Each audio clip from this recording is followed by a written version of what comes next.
네, 문재인 정부 첫 인사가 초반부터 난항을 겪고 있습니다. 자세한 얘기 정치부 김성진 기자와 나눠보겠습니다. 김 기자, 이 청와대가 어제 임종석 비서실장이 나서서 대국민 사과까지 했지만 야당은 오늘도 인사 문제로 비판을 계속하더라고요. 이거 쉽게 초기에 봉합이 안 되고 있네요. 네, 그렇습니다.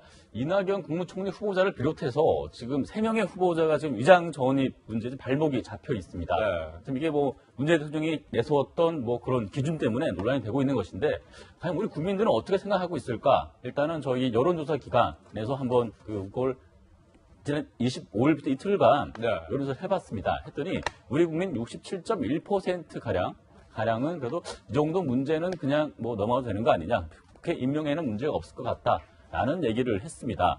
네. 실제로는 어떤지 시민 인터뷰 함께 들어보시겠습니다. 위장전입 하신 거는 이제 문제가 안 된다고 생각하는데 거기 말이 바뀐 게 좀 문제가 되지 않을까 해서 저는 반대라고 생각합니다. 취하려고 하는 게 아니니까 그 정도의 문제로 결격을 따지거나 너무 심각하게 꼬임을 하는 것은 아니라고 생각을 합니다. 예, 그런가 하면 위장 전입 외에도 후보자들의 재산 내역도 좀 궁금한데 특히나 강경화 후보 같은 경우에 눈에 띄는 부분이 있다고요?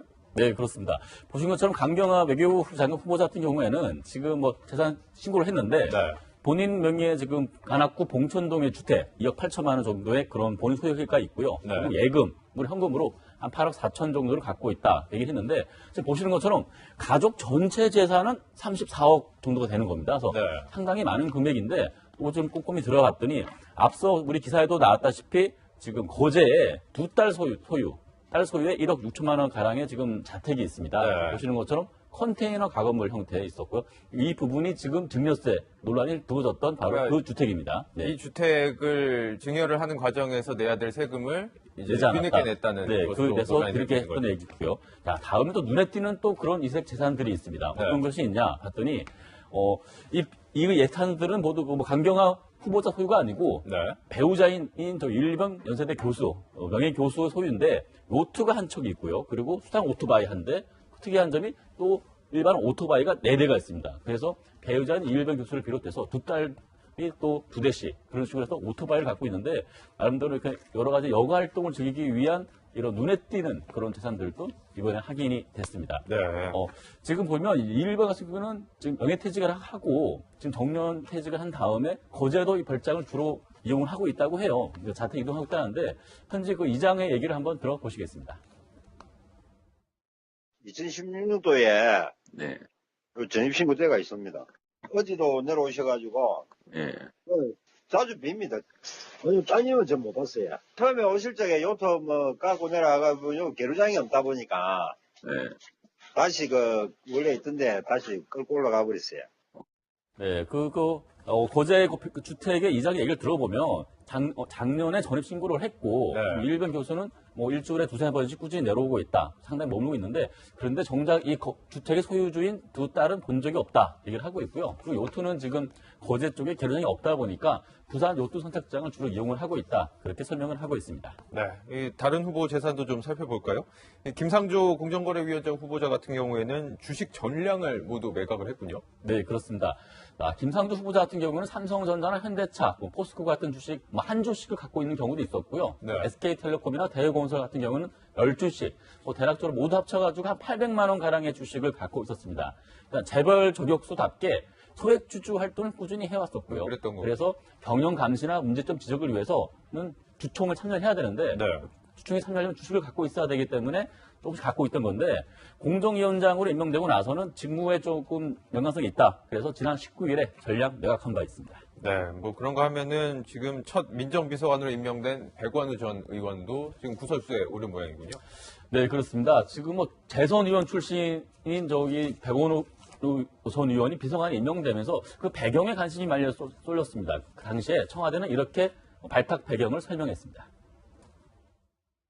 친인척에게 직원이 가능한 그런 정치인 출신이 필요하다라는 판단을 했습니다. 재선 의원인 백원우 비서관을 임명한 것이 특별하게 특혜나 이런 것은 아니다라고. 네, 근데 백오르 비서관과 관련해서도 또 문재인 대통령 초조카 관련 구설이 나왔습니다. 그러니까 김정숙 여사의 남동생의 장녀 관한 얘기인데 네. 어떤 얘기냐 하면 2008년에 백원우 의원이 있는 비서실에 이 처조카, 문재인 대통령의 처조카가 인턴 채용이 됐습니다. 이 과정에서 특혜했던 거 아니냐. 왜냐하면 당시에 그 처조카 김모 씨 같은 경우에는 네. 대학교 1학년이었거든요. 그러니까 1학년 학생이 이례적으로 정책 인턴에 채용이 됐다. 이게 문제점 제기하고 있는데 이에 대해서 김모 씨는 학계 선배 권유로 대외활동 개념으로 지원을 했고 서로 전형이나 면접 다 보고 들어갔기 때문에 절차상의 문제가 없었다라고 볼 수 없고 당시에 고모부와 백원우 전 의원 간의 관계는 전혀 알지 못했다라고 이렇게 해명을 하고 있습니다.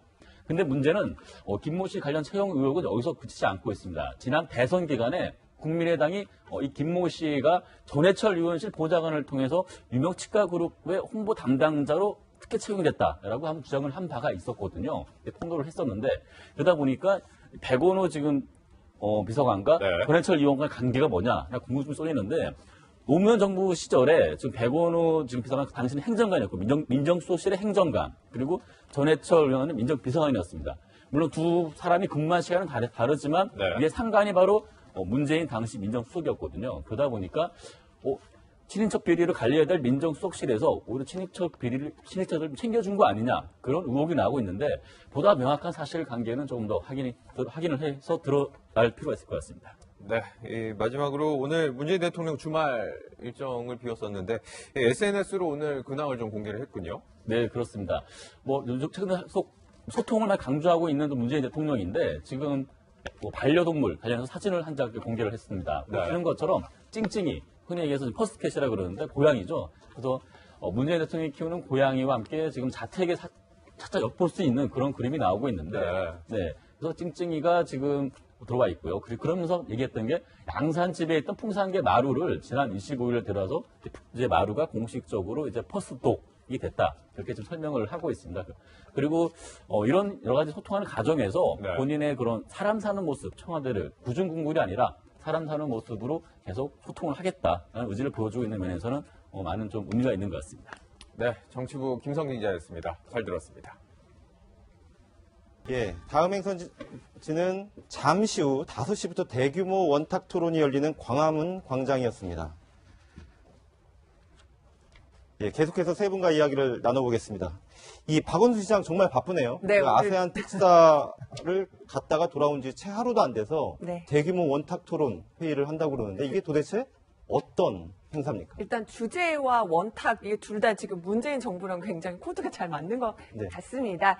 미세먼지를 주제로 어떻게 해결할 수 있는지 지금 광화문 광장에 테이블이 쫙 깔렸고 한 3,000명 정도. 바로 저 화면이군요. 네, 그렇습니다. 그래서 이제 10명씩 한 조를 이뤄서 서울 미세먼지 해결 어떻게 할 것인가 이렇게 의견을 주고받는다고 하는데 문 대통령도 요즘 부쩍 원탁에서 주로 식사를 하고 회의를 하잖아요. 네. 원탁에 앉아서 서울 시민들이 의견을 나누고요. 5시부터 7시까지 2시간 동안 진행이 되고 또 방송인 김재동 씨가 사회를 보면서 이 미세먼지에 대해서 얘기를 나누는데 미세먼지는 사실 문 대통령이 대선 경선, 대선 때도 문재인 1번가 만들면서 제1호 공약으로 가장 인기 많았던 것이 또 미세먼지 공약이었거든요. 그러니까 여러 가지 좀 의미가 있는 행사라고 할 수 있겠습니다. 네. 그러니까 시민들이 저렇게 열린 공간에 모여서 자유롭게 토론도 하고 이게 정책으로 이어지면 이제 좋은 거긴 하지만 이게 보면 이제 3,000명이 원탁 300개 나눠서 앉아서 토론을 한다는 거 아니에요? 일각에서는 이거 좀 너무 보여주기 위한 좀 그런 퍼포먼스가 아니냐 이렇게 좀 지적하시는 분들도 있더라고요. 양면이 다 있는 것 같아요. 그러니까 일종의 약간 이제 직접 민주주의적인 어떤 그런 광장 민주적인 어떤 요소들이 있는 거죠. 그러니까 국민들의 정책에 대한 욕구, 그 다음에 제안, 각종 아이디어들이 이제 쏟아져 나오고, 근데 그걸 수렴해서 시정을 펼치고 국정을 펼친다는 건 굉장히 또 의미 있는 거 아니겠습니까? 근데 광장의 민심이라고 하는 것은 사실은 또 위험한 요소도 남겨 있습니다. 그러니까 뭐냐면 이것이 민심을 반영하는 측면도 있지만 광장이 집단으로 조직화되고 그것이 폭주할 경우에는 상당히 많은 문제들을 야기하거든요. 그래서 근대민주주의는 기본적으로 직접민주주의가 아닌 간접민주주의, 대의제를 채택하고 있는 거고 결국은 대통령과 국회를 중심으로 끌고 갈 수밖에 없는 거 아니겠습니까? 국민이 뽑은 대통령, 국민이 뽑은 국회의원들을 중심으로 해서 뭔가 정돈되고 질서 있게 문제를 해결하는 방법을 찾지 않고 광장에서 모든 문제를 해결하려고 한다면 많은 문제들이 야기된다고. 그리고 민심이라고 하는 건 조변 섞게 하기 마련인 거거든요. 그러니까 그 민심에 따라서 정책이 춤을 춘다면 국정의 안정성은 또 어떻게 되겠습니까? 이제 그런 문제들을 종합적으로 봐서 결국은 직접 민주주의적인 어떤 요소들, 그 장점들을 보완을 하되 기본 축은 대통령과 국회, 그다음에 정상적인 어떤 시장이라든지 꼭 펴져 있는 어떤 이 대의제 기구를 통해서 국정이 이루어질 수 있도록 그렇게 가야 된다 이렇게 생각합니다. 네. 이게 저 미세먼지 회의뿐만이 아니라 저 행사가 끝나고 나면 7시부터 또 광화문 1번가라는 정책 토론회가 또 열리고 있어요. 네. 이 촛불 집회 때부터 이 광장의 의미가 좀 달라진 것 같습니다. 일단 이제 아무래도 국민들의 정치 참여 욕구, 또 이런 정책의 참여 욕구가 많은 것을 이런 형식을 통해서 좀 해소를 시켜주겠다. 뭐 이런 측면이 있는 것 같은데 저는 이런 면에서는 긍정적이라 봅니다. 왜냐하면 이제 우리 국민들이 예전과 달리 이제 상당히 정치 참여 욕구가 많아졌지 않습니까? 네. 지난 촛불 시위 같은 거 보면. 그래서 뭔가 이런 욕구들을 해소할 수 있는 방향들을, 그리고 예를 들어 직접적으로 이렇게 참여를 해서 정책에 참여를 하고 또 자원봉사를 한다든지 이런 걸 좋은데, 근데 저런 식의 행사 자체, 특히 어떤 주제를 잡느냐, 저는 이게 굉장히 중요하다고 봐요. 지금 보면 오늘은 특히 이제 이 원탁회의 같은 경우는 미세먼지이지 않습니까? 근데 미세먼지 같은 경우는 이거는 굉장히 과학적인 문제거든요. 한편 미세먼지의 원인과 어떤 줄이는 방향 같은 경우는 공론을 모으는 문제는 아닌 것 같아요. 네. 이건 왜냐하면 철저히 원인이 있는 것이고 그 원인에 따라서 그 원인을 어떻게 해소할 것인가, 이 대책이 나와 있는 것이지. 그러면 미세먼지를 줄이기 위한 시민의 행동은 어떻게 해야 될 것이냐, 이런 데 이제 초점이 맞춰지겠죠. 아무래도 그런 캠페인성의 어떤 그런 주제지 않습니까? 그렇기 때문에 좀 주제 선정을 잘해야 된다는 것도 함께, 그다음에 지금 이제 청와대에서 하고 있는 정책 1번지 같은 경우도 여러 가지 방식을 통해서 이제 국민들의 정책을 제안을 받고 또 이거에 대해서 이제 브리핑, 이거에 대해서 이제 피드백을 하고 이런 것들은 상당히 좋은 면이 있지만 또 이것이 너무 줄을 이뤄서는 안 될 것이다. 네. 결국 아까도 말씀하셨지만은 정책에서 시민 참여 방안들은 상당히 많이 활성화할 필요는 있습니다. 그렇지만은 또 정책이라는 것은 또 엄격히 양쪽을 다 봐야 되는 측면들이 있거든요. 너무나 대중의 어떤 측면들만 가져가기에는, 복지 문제 같은 경우는 다 하면 좋죠. 다 사람들한테 원하는 거 다 해주면 좋지만 예산의 문제가 있고 또 균형의 문제가 있는 것이기 때문에 그런 균형과 이런 것들을 적절하게 정부에서 해주는 역할, 이것도 상당히 중요한 것이라고 봅니다. 네. 자, 이제 문재인 대통령 오늘 같은 경우는 이제 공식 일정 없이 여러 가지 전국 구상을 하고 있는데, 아무래도 지금 가장 어떻게 보면 취임 한 20일 정도 됐는데 좀 첫 번째 위기가 닥친 게 아닌가 싶어요. 지금 인사 문제 때문에 계속 공격을 지금 받고 있잖아요. 그렇죠. 그러니까 인사 문제 때문에 이제 첫 번째 시험대에 올랐는데, 사실 따지고 보면 현재 제기되고 있는 위장전입이라고 하는 게 그렇게 국정 수행에, 그러니까 부처를 장악하고 국정을 끌고 가는데 결정적 사안이다라고 얘기하기는 사실 좀 어렵습니다. 근데 이제 왜 문제가 되냐면, 대통령께서 국민들한테 천명하고 약속했던, 스스로 천명했던 기준과 다른 방향으로 인사가 진행됐다라는 점이 결정적인 문제가 되는 거죠. 소위 말하는 이제 5대 비리 인사 배제 원칙이 지금 허물어진 거예요. 그러니까 이 허물어진 상황에서 야당 입장에서는 처음에는 좀 한번 눈 감아주려고 했어요, 사실. 그 총리 이 정도면 총리 통과시켜줘야겠다.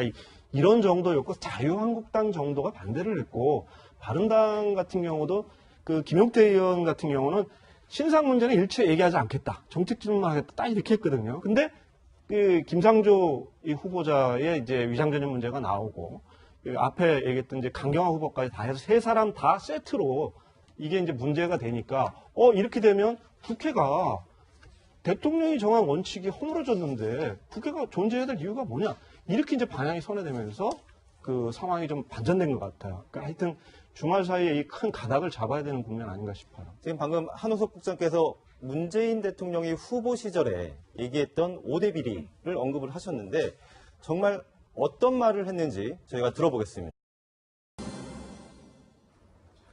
네, 문재인 정부 첫 인사가 초반부터 난항을 겪고 있습니다. 자세한 얘기 정치부 김성진 기자와 나눠보겠습니다.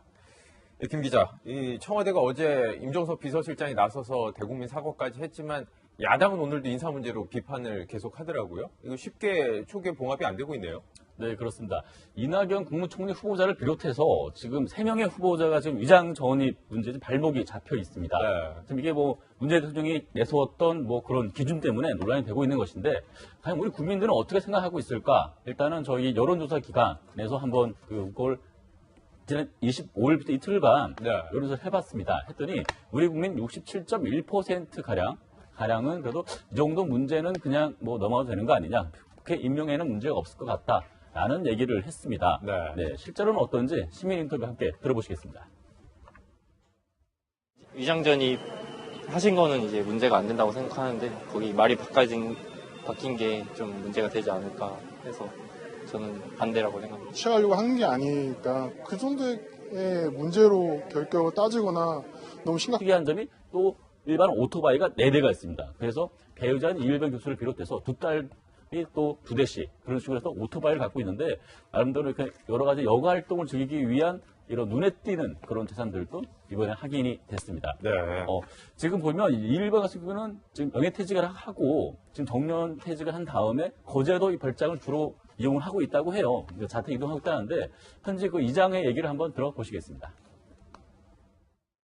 2016년도에 그 전입신고제가 있습니다. 어제도 내려오셔가지고 자주 빕니다. 따님은 전 못 봤어요. 처음에 오실 적에 요트 까고 내려가가지고 계류장이 없다 보니까 다시 원래 있던데 다시 끌고 올라가 버렸어요.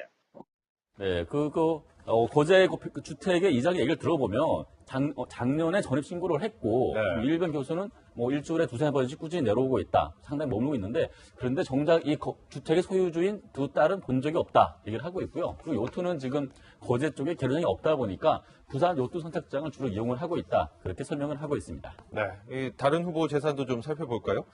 꼬임 의견인 것은 아니라고 생각을 합니다. 예, 그런가 하면 위장전입 외에도 후보자들의 재산 내역도 좀 궁금한데 특히나 강경화 후보 같은 경우에 눈에 띄는 부분이 있다고요?